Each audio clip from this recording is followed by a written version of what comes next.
Ok.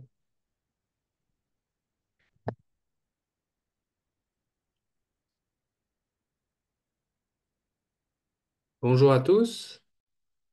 Merci beaucoup de vous être connectés aujourd'hui pour ce nouveau webinaire Connection Leadership qui est aujourd'hui dédié aux enjeux de robustesse pour répondre à la question de comment rendre une entreprise pérenne dans un monde particulièrement chahuté et en polycrise. On a pour habitude d'attendre 3-4 minutes avant que l'ensemble des gens se connectent.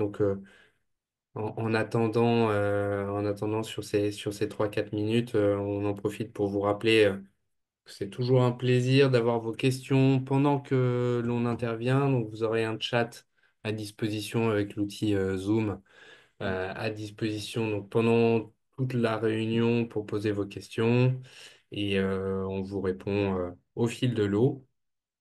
Et puis, même. Si vous le souhaitez, on pourra même ouvrir à la parole si vous avez envie de vous exprimer. On attend encore 2-3 minutes avant de commencer.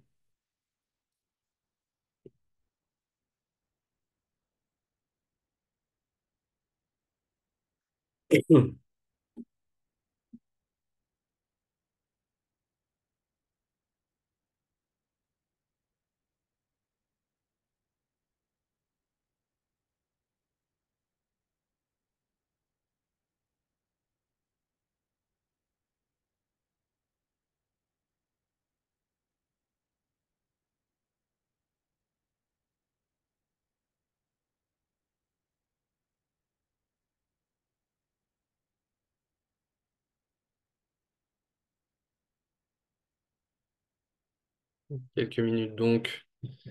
On commence dans 1 ou 2 minutes. On attend les derniers retardataires et puis on va pouvoir entamer avec Olivier.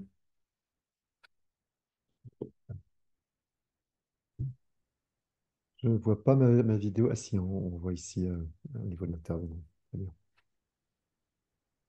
Donc, le, le chat est à disposition de tout le monde aussi pour pouvoir s'exprimer. On vous répond en direct ou bien en fin de webinaire, mais généralement, c'est au fil de l'eau. Et puis, si vous le désirez, on pourra même ouvrir les micros pour vous permettre de vous exprimer si vous le souhaitez. N'hésitez pas à nous en faire part.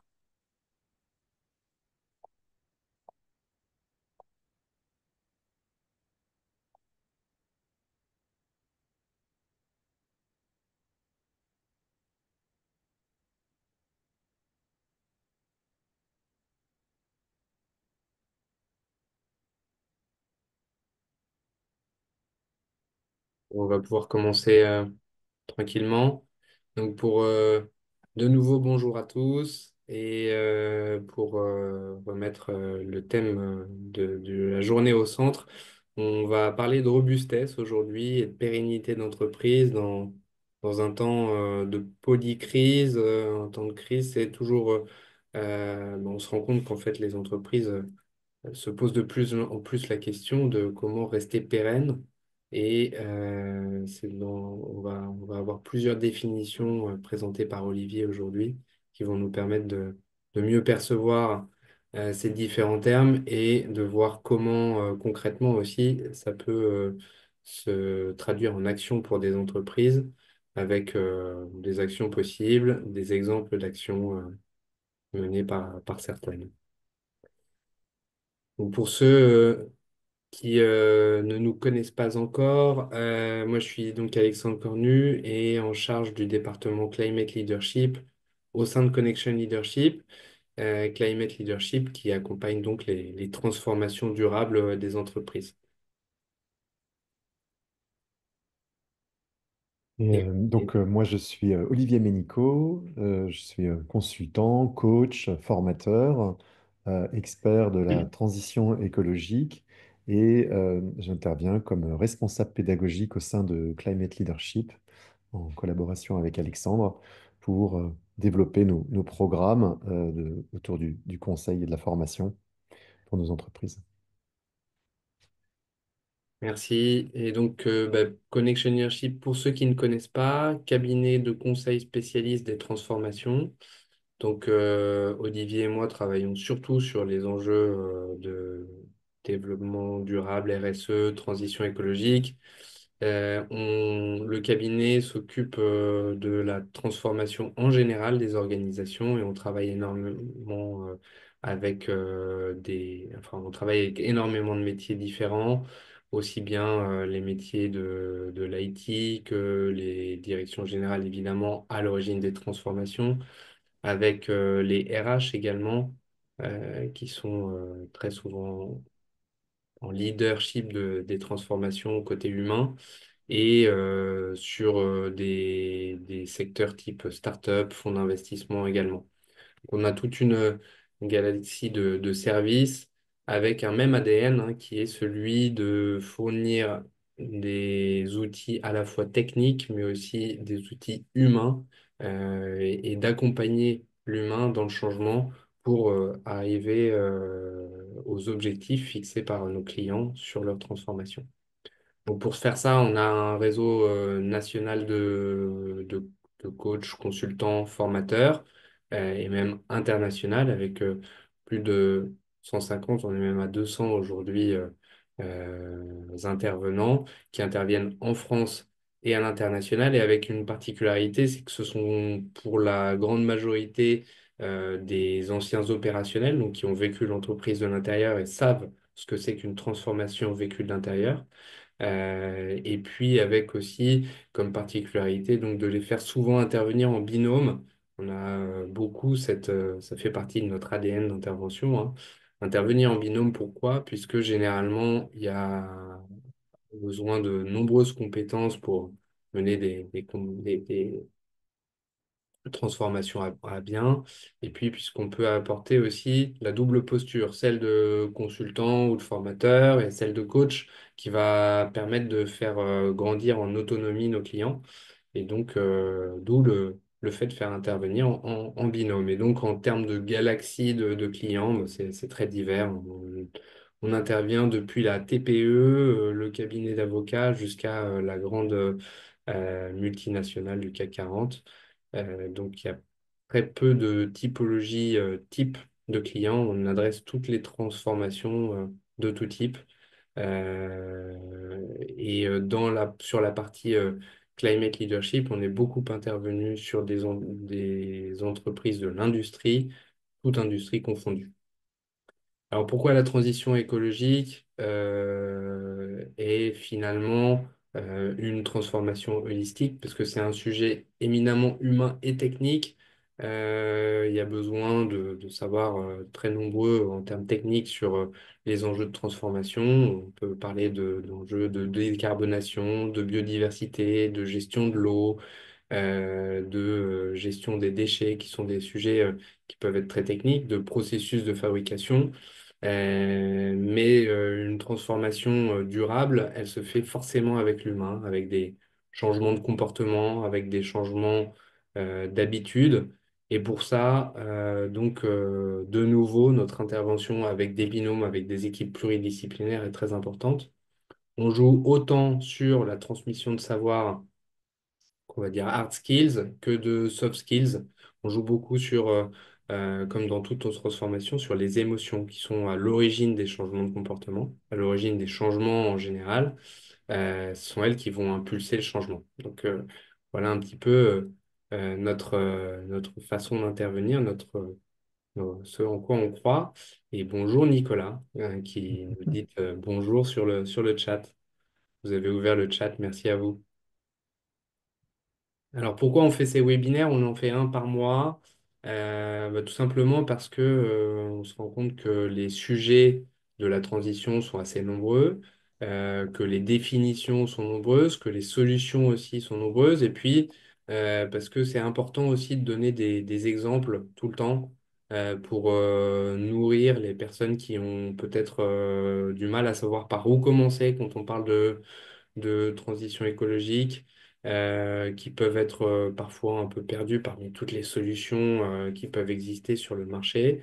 et puis aussi pour rendre les choses concrètes, parce que c'est vrai que parfois, derrière des mots, des concepts, on a du mal à mettre des idées claires sur ce qui se passe vraiment dans l'entreprise ou ce qu'il faudrait faire réellement. Donc c'est pour ça qu'on fait ces webinaires thématiques chaque mois, et celui d'aujourd'hui est sur la robustesse. Alors, je vais passer la main à Olivier pour répondre à cette question qui est quand même qui est la question du jour et qui est pas si simple finalement. Oui, tout à fait. On va répondre dans une première partie à la question de qu'est-ce que c'est déjà la durabilité et la robustesse face à cette injonction de rester pérenne en temps de crise. Et puis dans un deuxième temps, on regardera le comment est-ce qu'on peut mettre tout ça en place avec toi, Alexandre. Donc dans notre monde d'aujourd'hui, qui est, tu l'as dit, en polycrise, c'est un monde complexe, fluctuant, les entreprises font face à de nombreuses injonctions. Et la première, on vient d'en parler, c'est la question de la pérennité. Comment faire perdurer l'activité et les emplois? Le risque qui est derrière, c'est bien sûr des risques financiers face aux événements qui peuvent se passer euh, dans ce monde complexe et fluctuant. Mais nous, avec Climate Leadership, ce qui va nous intéresser dans les différentes injonctions auxquelles font face les entreprises, c'est les injonctions autour de cette transition écologique et sociale. Et donc, la première injonction autour de ça, ça va être de diminuer son impact écologique et social, son impact négatif, bien sûr, euh, pour faire face à des risques qui sont à la fois des risques de réputation, mais aussi des risques de transition. Euh, la deuxième injonction autour de ça, c'est les questions qu'on appelle autour de l'adaptation, hein, faire face aux chocs, aux polycrises, comment s'adapter face à ça et mettre en place des éléments pour faire face à des risques à la fois financiers, mais aussi des risques physiques sur les moyens de l'entreprise. Et puis derrière, bah, tout ça, finalement, c'est une forme d'injonction à la transformation, euh, se transformer pour anticiper le monde d'après, anticiper ce monde qui arrive face à la transition. Bon, bien sûr, c'est les risques de transition qui sont nécessaires d'être abordés ici. Donc, ce qu'on met à travers ça, c'est finalement la nécessité d'avoir une vue globale, et on reviendra sur ça tout à l'heure. Mais pour continuer, on voulait parler un peu de définition, puisque on parle beaucoup de durabilité, et puis la notion de robustesse qui est arrivée depuis quelques années dans le paysage, mais on voulait revenir à des définitions. Et donc, j'ai une première question pour vous, si vous voulez bien mettre des éléments dans le chat, c'est qu'est-ce que c'est la durabilité? Pour vous, c'est quoi, à quoi ces notions sont rapportées? Je ne vous demande pas de faire un roman, hein, de dire juste quelques mots-clés. Quand vous pensez à durabilité, à quoi vous pensez? Qu'est-ce que ça vous évoque, hein? Si vous voulez bien répondre dans le chat, dire un mot, deux mots,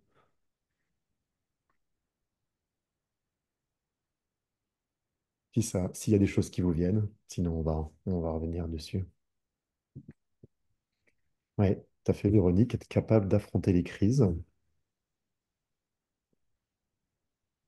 Est-ce qu'il y a d'autres propositions autour de ça? Se maintenir dans le temps à moyen constant. Ouais, intéressant. Mhm. C'est une notion de durée, ouais, tout à fait. Si on regarde la définition, alors une des définitions qui est donnée, hein, je ne dis pas que c'est la définition ultime autour de la durabilité, mais on retrouve, en tous les cas en langue française, une double notion, un double sens. Dans durabilité, il y a à la fois la notion de durée, donc vous parliez, là, Nicolas, de maintien dans le temps, et puis il y a cette notion de soutenabilité euh, qui est la question de rester viable dans différents plans, à la fois économique, le plan économique, le plan social et le plan environnemental. D'ailleurs, dans le concept de développement durable, et qui est apparu dans les années 80, on trouvait ces trois piliers du développement durable, hein, le plan économique, social, environnemental, et la durabilité étant au centre de ces trois éléments. Et puis derrière sont apparus les objectifs de développement durable de l'ONU, les 17 ODD, objectifs de développement durable, qui ont donné un certain nombre d'objectifs pour aller vers un monde de durabilité, un monde soutenable à terme. Et une économiste, ancienne économiste en chef de l'association Oxfam, qui s'appelle Kate Raworth, a proposé une synthèse à la fois des objectifs de développement durable et d'un autre concept qui est celui des limites planétaires, qui a identifié 9 limites planétaires auxquelles, sur un plan écologique et environnemental. Et donc, Kate Raworth a proposé de dire que finalement, pour être dans un monde durable, dans un espace qui soit à la fois sûr et juste pour l'humanité, bah, il faudrait à la fois ne pas avoir dépassé les limites planétaires qu'elle a placées à l'extérieur de son cercle, et puis il ne faut pas non plus dépasser des limites sur le plan social, que ce soit sur les éléments de la santé, de la nourriture, des emplois, de l'éducation, etc. Et donc, elle a appelé ça le donuts, hein, c'est la zone au milieu, la zone qui est sûre, qui est entre le plancher social et le plafond environnemental. C'est la zone durable pour les humains. Mais finalement, cette notion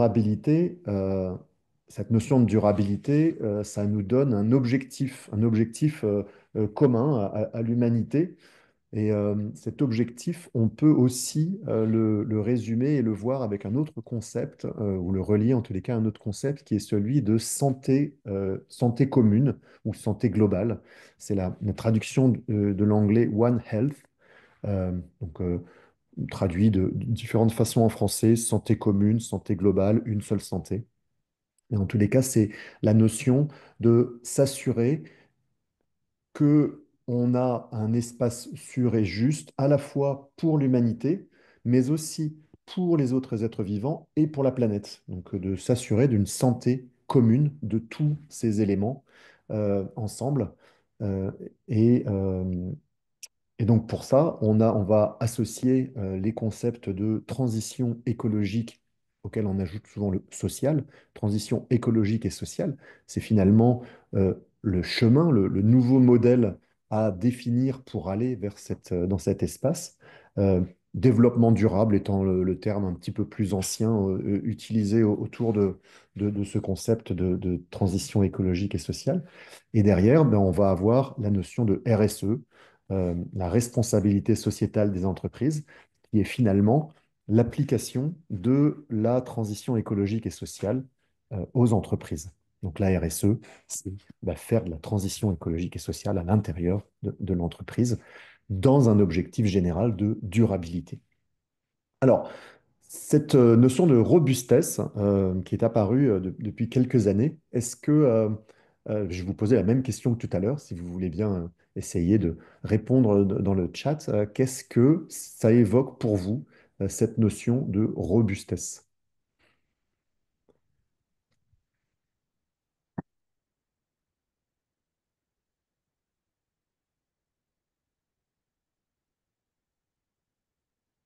Ça évoque des choses, peut-être pas, c'est peut-être un petit peu confus pour vous. C'est vrai que la solidité, ouais, solide, rester solide. Très bien, intéressant. Robustesse. En effet, le terme de robustesse, il vient à l'origine de la mécanique, hein, de l'ingénierie et de la mécanique. Donc, la notion de robuste, de rester solide. Très bien, merci. Peut-être si tu veux afficher la définition. Donc, la définition telle que, en fait, cette notion de robustesse en France, elle a été popularisée depuis quelques années par un biologiste qui s'appelle Olivier Hamon. Et euh, la robustesse telle qu'il l'a définie, c'est la capacité d'un système à la fois à maintenir sa stabilité à court terme, mais aussi sa viabilité à long terme malgré les fluctuations. En fait, quand on regarde un petit peu ces définitions, on voit que les définitions de robustesse telle qu'elle est donnée là est proche de la notion de résilience. Alors, il y a tout un débat autour de est-ce qu'il faut utiliser robustesse ou résilience. Je ne vais pas rentrer dans ce débat et je vais juste dire que pour moi, ces deux notions sont relativement similaires, même si elles peuvent avoir des subtilités différentes autour de ça. Mais en tous les cas, nous, on va l'utiliser de manière relativement synonyme entre robustesse et résilience. Et c'est en effet cette question, Marie-Laure, d'encaisser les chocs, de savoir encaisser les chocs et rester à la fois stable et viable. Et donc Olivier Hamon avait écrit ce premier livre, Antidote au culte de la performance, la robustesse du vivant, et depuis il a écrit deux autres livres là, euh, et il continue à faire des conférences, on pourra en reparler. Et il est actuellement directeur de l'Institut Michel Serres. Et donc ce que nous explique Olivier avant, c'est que une des principales causes de la polycrise actuelle et de ce monde fluctuant, ça pourrait être pour lui le fait qu'on soit dans un monde qui est trop performant, surperformant, avec une suroptimisation de nos systèmes socio-économiques, au détriment de leur fiabilité, de leur viabilité. Euh, et donc, dans ce graphique, on voit qu'on a un équilibre nécessaire pour être soutenable. En fait, il nous faut un équilibre entre les notions d'efficacité, d'efficience, de performance qu'on va trouver sur la gauche et de diversité, d'interconnectivité, de robustesse finalement qu'on va trouver sur la droite. Et qu'il y a une zone ici, là, une fenêtre de viabilité qui se trouve au milieu et qui est la zone optimale. Et aujourd'hui, notre monde et nos entreprises et beaucoup de choses autour de nous sont très, très axés sur la performance, performance à tout prix, l'efficacité, l'efficience, et ont oublié un petit peu ces notions de robustesse. Et donc, ce que nous propose Olivier Hamon, c'est de rééquilibrer les choses vers, entre la performance et la robustesse. Si on passe sur la slide suivante, on a une autre façon de voir les choses. Donc ici, pour redonner quelques définitions là, quand on va parler de performance, en tous les cas dans ce langage autour de Olivier Hamon, on va parler de surperformance hein, et de cette notion qui inclut l'efficacité, l'efficience dans tous les domaines, dont le but, c'est uniquement le profit, finalement. Donc c'est une suroptimisation du profit. Et aujourd'hui, notre balance, en fait, elle est euh, dans une notion où la performance est à fond, donc avec des inventaires limités, du just-in-time, un nombre de fournisseurs réduit, on travaille à bas coût pour pouvoir réduire les coûts. Et en face de ça, on va retrouver la notion de robustesse qui, elle, euh, ne vise pas vraiment le maximum, ni même un peu l'optimum, mais finalement ce que on appelle la sous-optimalité, de garder de la marge de manœuvre pour pouvoir faire face aux aléas. Euh, un exemple qui est souvent donné, c'est celui du corps humain. Notre corps humain, notre température moyenne, c'est 37,2.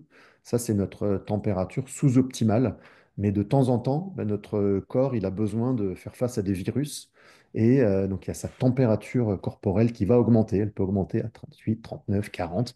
Et là, on va être en système de performance maximum. Mais cette zone de performance, on peut la faire que pendant un temps assez réduit. Parce que sinon, ça va poser de graves problèmes, voire la mort. Et donc, on est en permanence, en temps moyen, une zone de sous-optimalité. Notre corps, il est en cette zone face à ça. Et donc, à travers l'entreprise, la robustesse, ça veut dire quoi? Ça veut dire peut-être augmenter son inventaire, augmenter les temps de livraison pour pas être toujours dans une suroptimisation. Euh, Élargir son nombre de fournisseurs, peut-être, ça peut avoir aussi comme conséquence d'avoir des coûts supplémentaires pour pouvoir gérer toute cette capacité, cette marge, cette sous-optimalité. Alors, dans les différentes notions autour de la robustesse, en fait, ça inclut plein de notions différentes. Et pour développer sa robustesse, il y a un certain nombre d'éléments fondamentaux. Le premier, ça va être d'accepter les fluctuations. Le monde de la performance, il s'est bâti sur un monde stable, qu'on a connues pendant des centaines d'années, euh, euh, et en particulier au niveau climatique et biologique. Mais aujourd'hui, on est rentré avec le changement climatique, avec la sixième extinction de masse, avec un certain nombre d'autres phénomènes autour.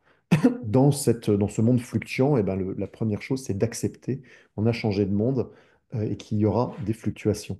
Et la deuxième, ben, elle est liée à ce que je viens de dire juste avant, c'est d'abandonner l'obsession, le culte de la performance à tout prix et de se dire que ben, il va falloir miser sur d'autres éléments ou en tous les cas équilibrer. Ça ne veut pas dire qu'il faut abandonner toute performance tout le temps, mais abandonner la surperformance et ça va être bah, misé sur l'inefficacité, la lenteur, l'incohérence, l'inachèvement, et finalement qu'on peut résumer à travers les concepts de diversité et de redondance. Je ne vais pas rentrer en détail là dans ces zones-là, mais il y a un certain nombre de changements, de diversité, par exemple, on l'a vu tout à l'heure, diversité des types d'activités que l'on fait ou redondance du nombre de fournisseurs. On va pouvoir avoir différents fournisseurs même si ces fournisseurs me donnent les mêmes éléments. Bah, si l'un a un problème, bah, je peux toujours me retourner vers l'autre. Ça va être aussi développer son adaptabilité. On l'a vu tout à l'heure, hein, pour faire face au choc, il va falloir développer cette capacité à s'adapter euh, pour y faire face. Et puis, ben, pour ça, on va pouvoir favoriser la coopération, les alliances avec d'autres. Euh, et on va voir dans certains exemples comment ça peut se mettre en place.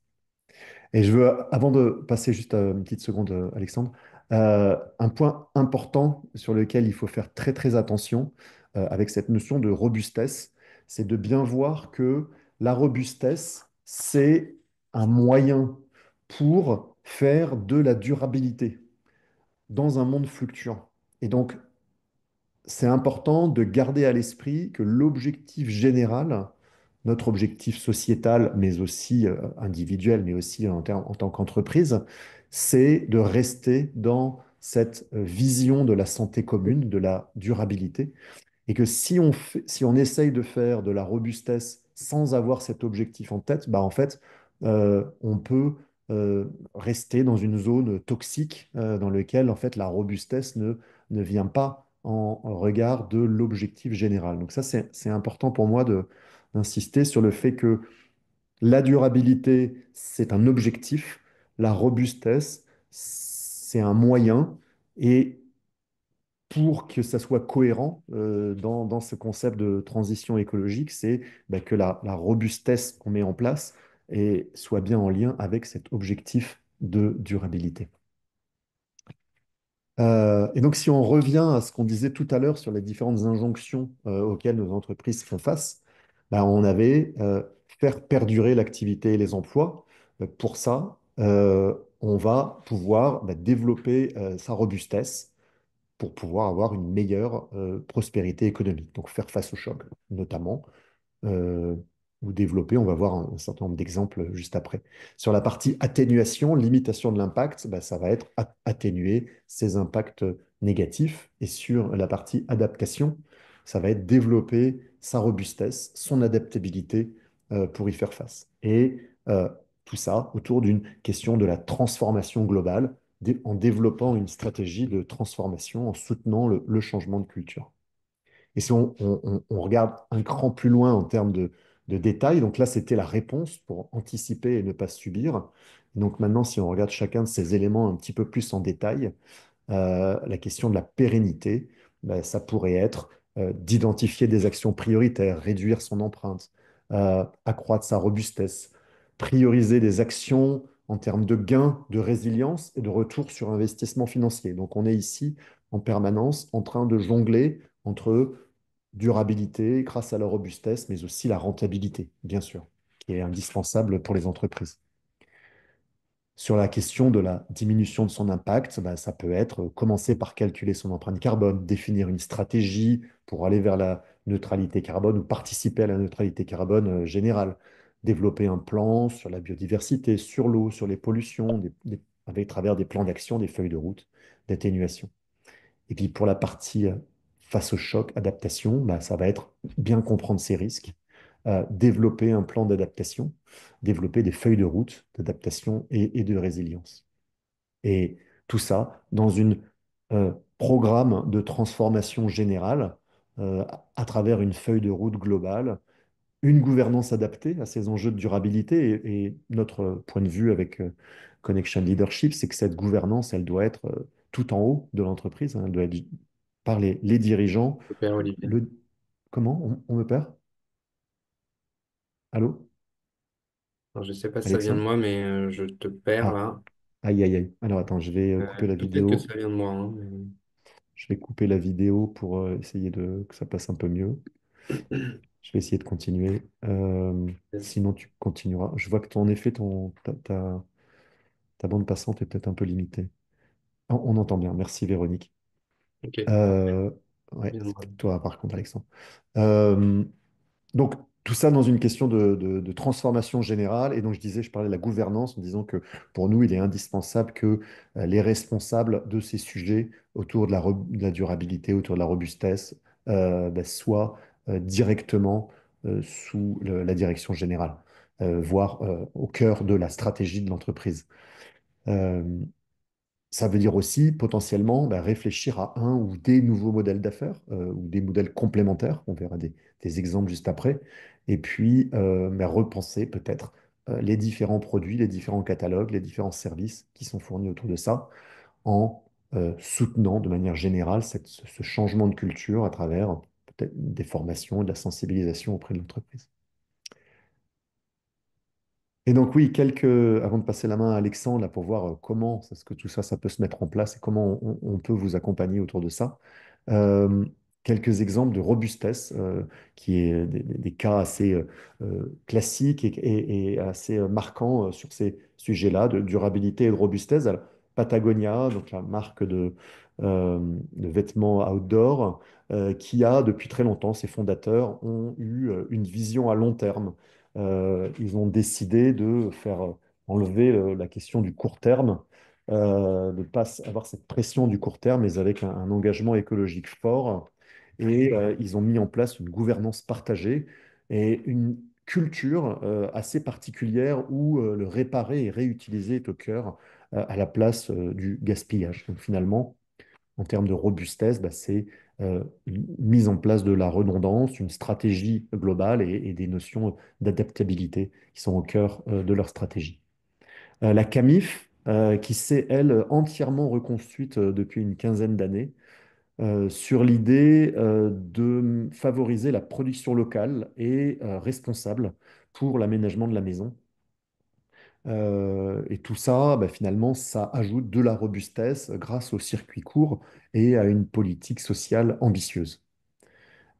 Pocheco, c'est un fabricant d'enveloppes du nord de la France, à côté de Lille, euh, qui depuis longtemps, hein, depuis 1997, son directeur, président-directeur, s'est tourné vers a décidé de définir une mission pour l'entreprise.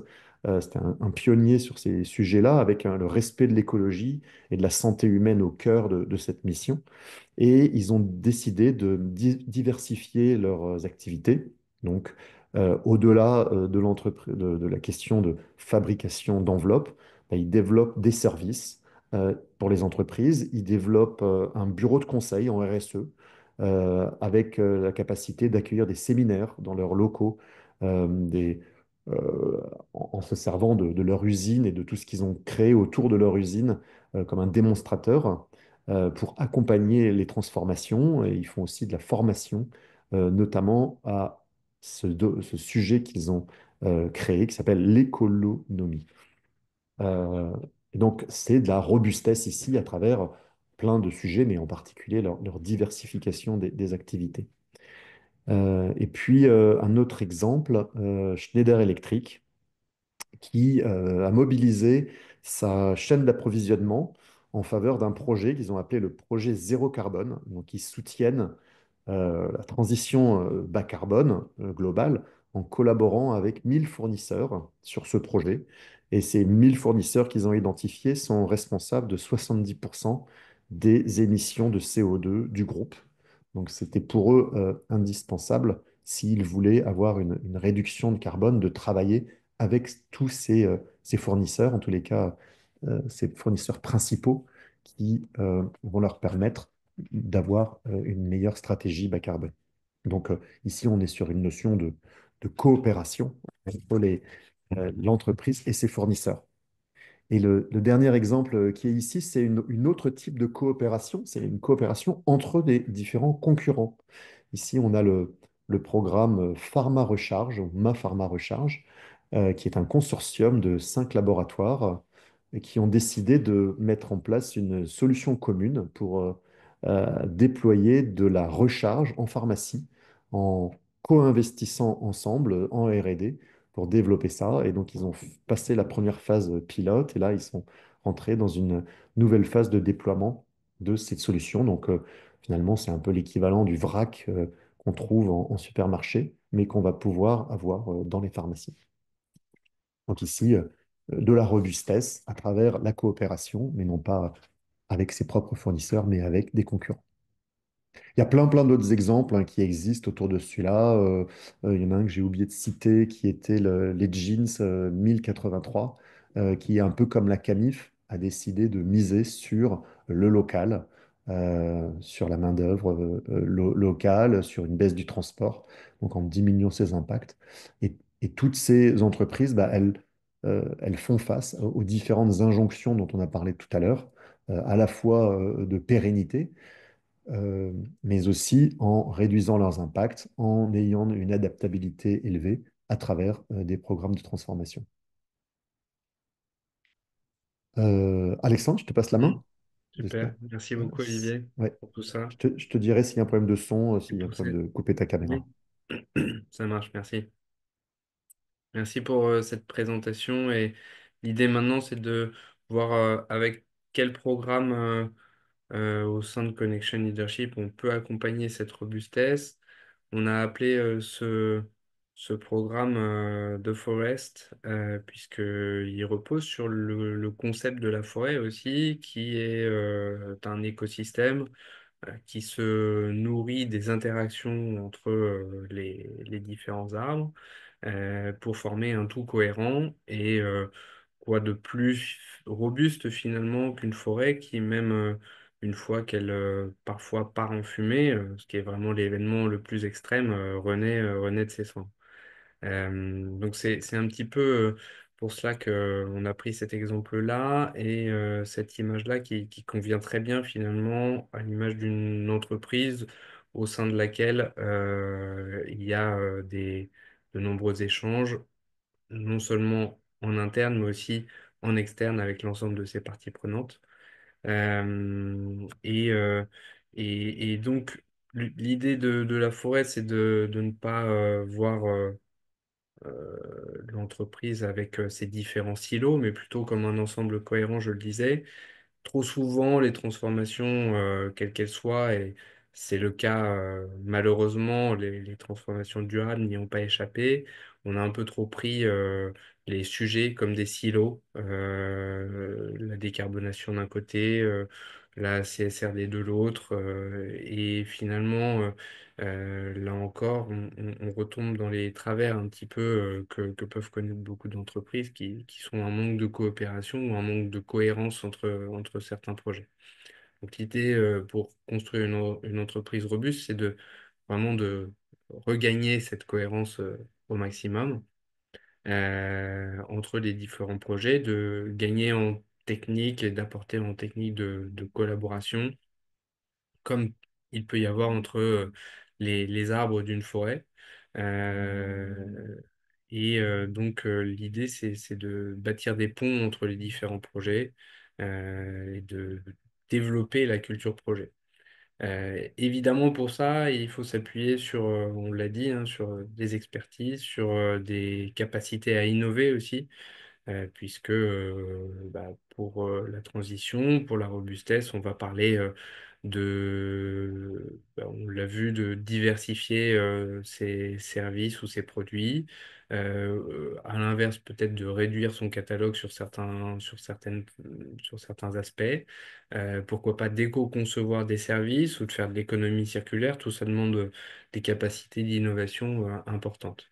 Et puis, l'idée, c'est aussi d'impliquer non seulement en interne tous les métiers, mais aussi les parties prenantes à l'externe. En interne, c'est important de ne pas recréer un nouveau silo. On a eu les directeurs RSE et beaucoup vous diront j'aurais réussi mon travail quand mon métier n'aura plus besoin d'exister, c'est-à-dire où finalement la RSE et donc les principes de durabilité seront intégrés à chaque métier et où culturellement la durabilité sera inscrite dans la façon de travailler de chacun. Donc comment Connection Leadership accompagne ça? On l'accompagne, comme j'ai pu le dire un petit peu au début, en prenant l'entreprise non seulement et nos accompagnements non seulement sur les enjeux techniques et métiers, mais aussi sur les enjeux humains. Et en fait, on a ce triptyque dans une transformation pour la robustesse qui va intervenir, hein, qui est de jouer à la fois sur les enjeux de transition écologique, sur les enjeux humains et sur les enjeux business. Comme on l'a vu, on ne peut pas avoir une entreprise robuste si elle n'est pas rentable, si elle n'est pas pérenne, si elle n'a pas une certaine performance. Et puis, elle ne peut pas être non plus performante et durable, enfin performante et rentable dans le temps si elle n'est pas durable écologiquement. Et puis, donc, c'est intimement lié. Et le troisième pilier est évidemment l'aspect humain. Comment embarquer les humains dans cette transformation, comment les former pour les rendre capables de la faire perdurer dans chaque métier. Donc là, on se place sur la théorie U, hein, de la transformation qui va de la mesure de l'état actuel jusqu'à la mise en mouvement de l'organisation autour de sa transformation. Donc si on regarde toujours d'abord quel est le sol de l'organisation, qu'est-ce qu'il a constitue et ce sur quoi, quel est son socle de valeur, quelles sont ses habitudes de travailler, quels sont ses impacts.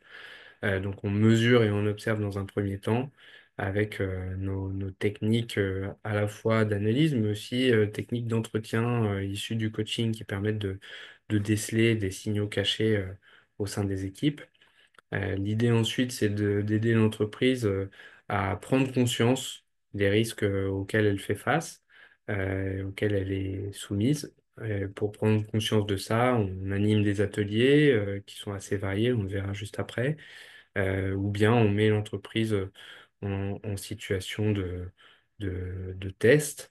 Euh, Dans une phase suivante, on va commencer à parler de stratégie de transformation. On parle une fois qu'on aura descendu le U et qu'on sera un petit peu dans au creux, on va dire, du U où la situation peut paraître parfois un petit peu difficile puisque on se rend compte des différents risques, on se rend compte de la situation dans laquelle est l'entreprise. Et bien, suite à ça, on va se mettre en position de remonter le U en allant chercher de l'innovation, en faisant appel à l'intelligence collective et en faisant appel à de l'expertise venant de nos consultants pour aller bâtir une stratégie d'impact, une stratégie de robustesse.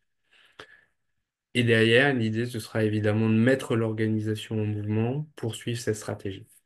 Donc un plan de transformation basé sur cette théorie U et avec les différents éléments dont peuvent se nourrir une forêt. Et qu'est-ce qu'on va retrouver sur ces différentes étapes du U? Dans la phase de mesure de température, on peut accompagner sur les mesures d'empreinte carbone, de diagnostic écologique, de différents tests de résilience. Sur la phase de prise de conscience, on a des outils Serious Game qui sont très intéressants, des outils grand public, comme les fresques du climat, l'atelier d'automne. Euh, on travaille très souvent avec les comités de direction à ce moment-là aussi, pour leur faire prendre conscience de l'importance du sujet et de l'importance de mettre en place une stratégie. Pour ça, on commence souvent à réfléchir sur la raison d'être, les valeurs de l'entreprise pour bien prendre conscience de son socle et de ce sur quoi on va bâtir. On a aussi un programme de formation qui dure 2 jours pour les comités de direction, justement, où on passe par les différents concepts qu'on a pu voir aujourd'hui, enfin, différents concepts qu'on a pu voir aujourd'hui dans lesquels on va plus en profondeur. Des exemples, là aussi, d'entreprises qu'on voit un petit peu plus en profondeur, et puis surtout de la co-construction.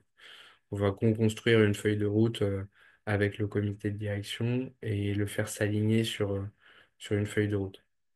Derrière, on commence à aller dans le concret sur des projets qui vont permettre d'accroître la robustesse de l'entreprise ou de se mettre en, en légalité avec l'environnement législatif sur la durabilité. Donc, on a par exemple Acte Pas à Pas, qui est un très très bon programme subventionné par l'ADEME ou Pacte Industrie, sur lequel on travaille sur la décarbonation d'entreprise. Donc là, on attaque avec le comité de direction, avec toutes les personnes en charge de la décarbonation, à la fois le côté stratégique, comment voir à modifier la stratégie de mon entreprise tout en, enfin, avec pour but d'avoir une décarbonation à 2050 qui a pour objectif de diminuer au maximum donc les émissions dans le cadre des accords de Paris. Donc, essayer d'atteindre la neutralité, même si on sait que la neutralité est un peu un abus de langage, mais c'est l'idée. Comment se servir aussi de la CSRD, qui est la réglementation européenne sur la directive européenne sur la responsabilité des entreprises et donc les nouvelles normes de déclaration extra-financière, comment s'en servir comme étant un outil stratégique également. On accompagne aussi des innovations de business model. Donc là, tout à l'heure, Olivier a pu vous partager quelques innovations pour atteindre la robustesse de certaines entreprises. Soit c'est par une meilleure coopération, soit c'est par le passage à un modèle de location alors qu'on était plutôt en vente pure de produits finis. Ça peut être par un business model basé sur plus de circularité. On a très nombreux types d'accompagnement possibles à ce niveau-là et on s'approche du conseil en innovation finalement.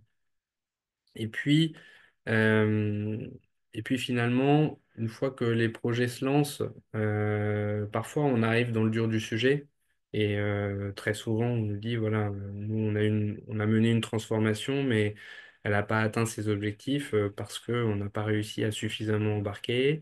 Les salariés, les forces vives de l'entreprise n'ont pas suffisamment compris la transformation.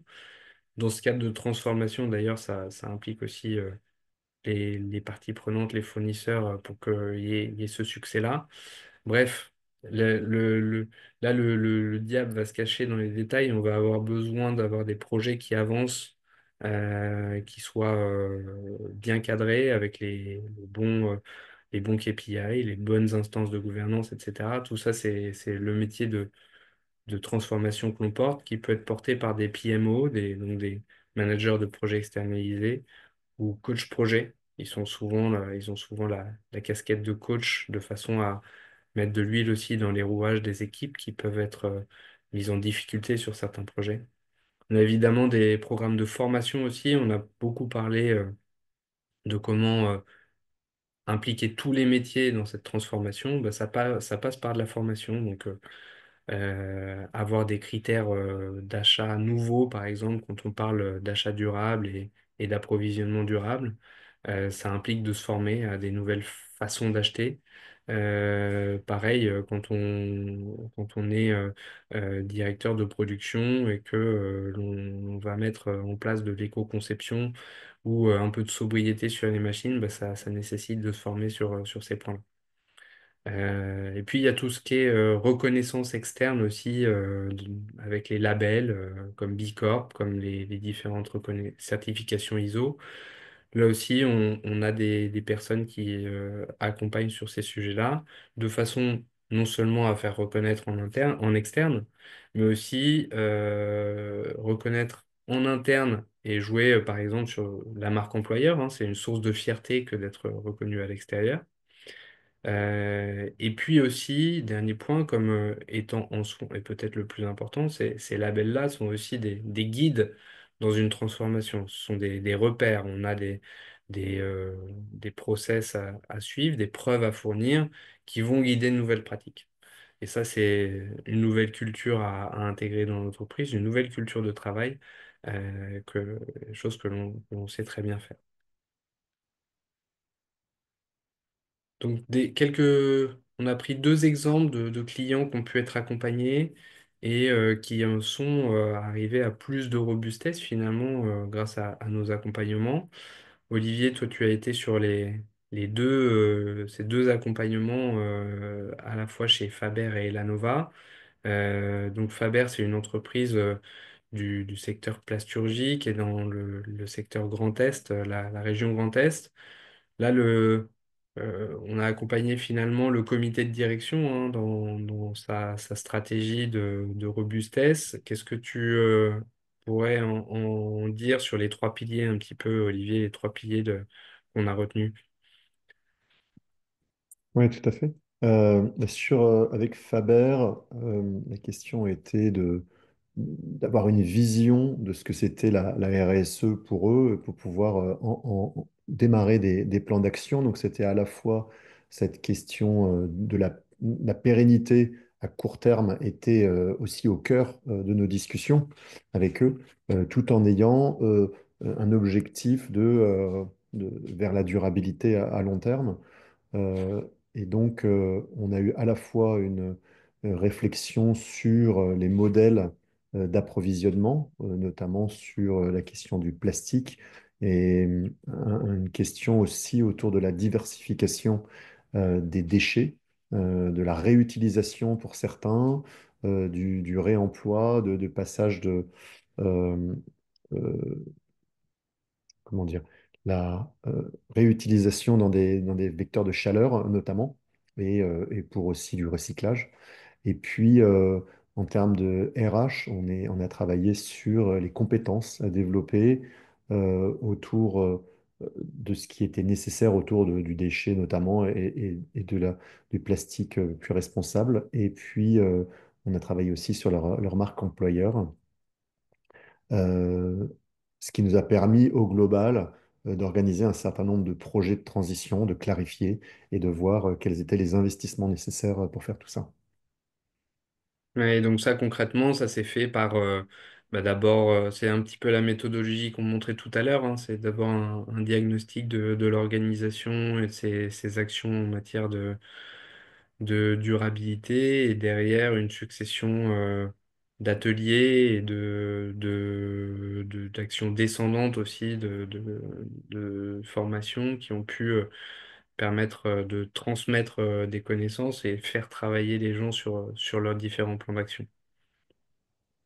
Et chez, Oui, tout à fait. Ouais. C'est notre méthodologie générale de ne pas arriver en disant ben, on sait ce que vous devez faire, voilà votre feuille de route, mais plutôt en co-construisant ensemble, en apportant de l'information, en apportant de la divergence, mais en faisant ensemble, en construisant ensemble ces plans.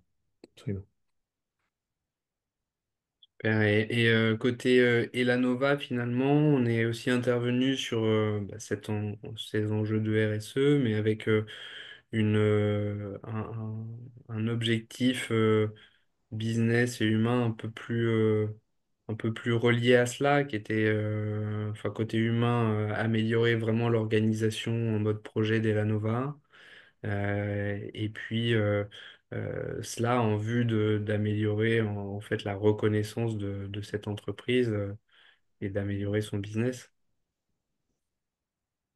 Oui, absolument. À nouveau, la question de la pérennité est au cœur de ce syndicat du caoutchouc, de dire ok, comment notre produit phare, qui est celui du caoutchouc, peut se pérenniser. Eh ben, ça passe à travers de nombreuses actions qu'ils avaient déjà initiées de leur côté, mais on les a aidés à développer, mettre déjà la RSE au cœur de leur stratégie à travers des projets très concrets avec une feuille de route très concrète sur les 2 prochaines années et une vision d'ici 2030.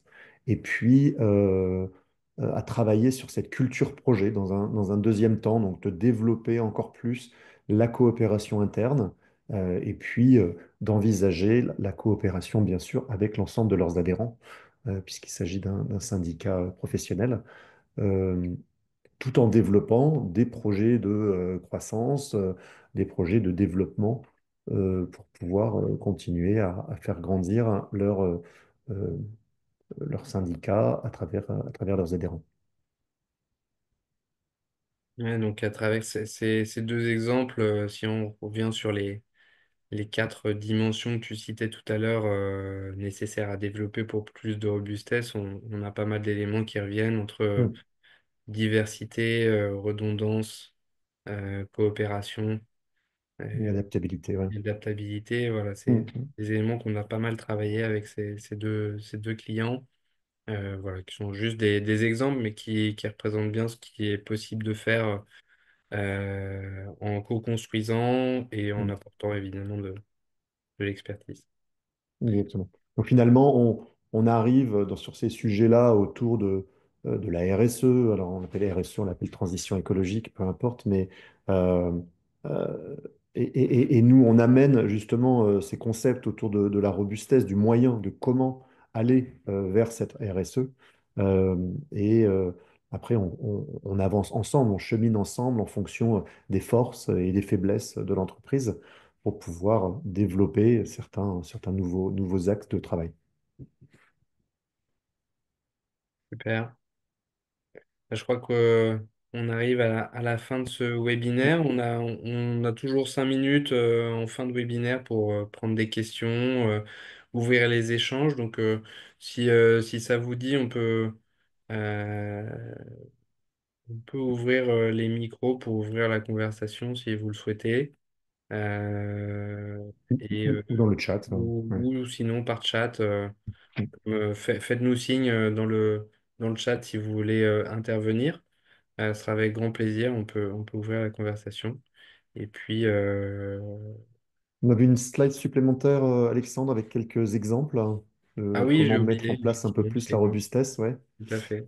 Oui, exactement. Donc, on a un certain nombre d'outils qu'on utilise pour euh, continuer développer cette robustesse avec l'objectif de durabilité. Donc, un premier atelier qui s'appelle Tumult, qui a été développé par la métropole de Lyon, euh, qui est un, un- un serious, c'est pas un serious game, c'est un atelier avec une méthode dans lequel on va d'abord identifier les chocs possibles pour l'entreprise avant d'identifier un certain nombre d'exemples, de leviers qui peuvent s'appliquer.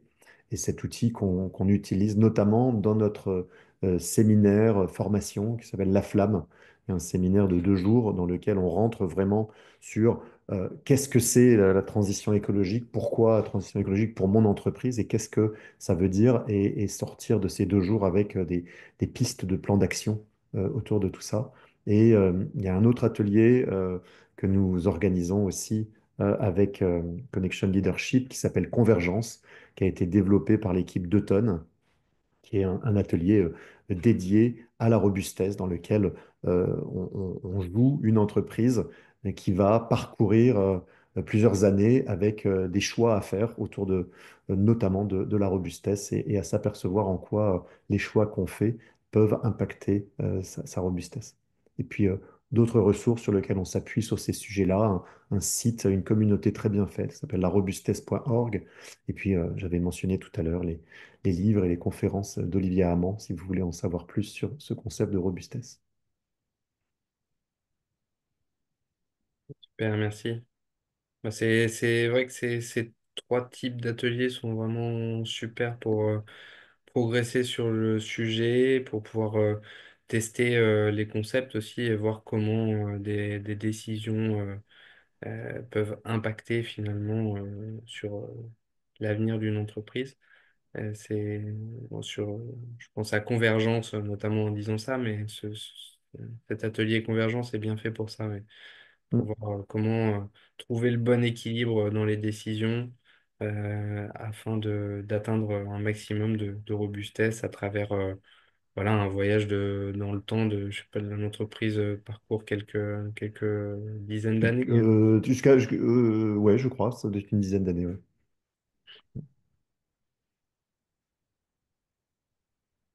En tout cas, merci à tous d'avoir été présents aujourd'hui.